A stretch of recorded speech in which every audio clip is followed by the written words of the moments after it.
शहरातील सार्वजनिक सुविधा, उद्याने आणि भाजी मंडई परिसरातील वाढत्या समस्यांची गंभीर दखल घेत महापालिका आयुक्त डॉक्टर सचिन ओंबासे यांनी सोमवारी न्यू बुधवारपेठ परिसराची प्रत्यक्ष पाहणी केली.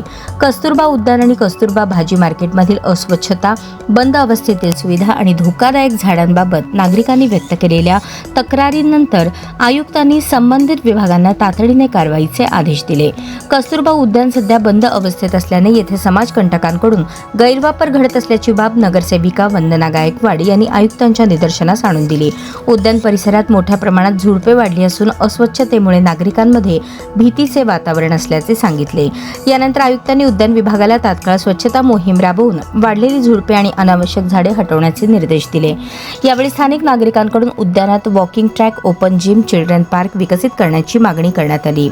यावर बोलताना आयुक्त ओंबासे यांनी निधी उपलब्धतेनुसार टप्प्याटप्प्याने विकास कामे करण्यात येतील असे स्पष्ट केले.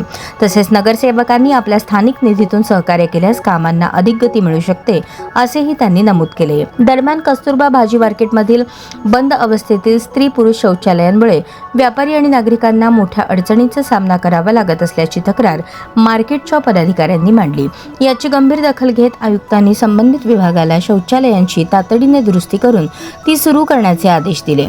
भाजी मंडईतील जुन्या इमारतीवर वाढलेली झाडे आणि गळणारी पत्रे यामुळे मोठा अपघात होण्याची शक्यता असल्याचे नगरसेवकांनी निदर्शनास आणून दिले. अधिकार वर्गाच्या दुर्लक्षामुळे ही धोकादायक परिस्थिती निर्माण झाल्याचे स्पष्ट होताच आयुक्तांनी नाराजी व्यक्त केली. या पाहणी दौऱ्यात नगरसेविका वंदना गायकवाड, अजित गायकवाड, नगर अभियंता सारिका अकुलवार, विभागीय अधिकारी सुनीता हिबारे, उद्यान प्रमुख कोमल काशीद, आरोग्य निरीक्षक खाजप्पा कट्टीमानी तसेच सामाजिक कार्यकर्ते जोशी बुवा यांच्यासह विविध विभागांचे अधिकारी कर्मचारी उपस्थित होते.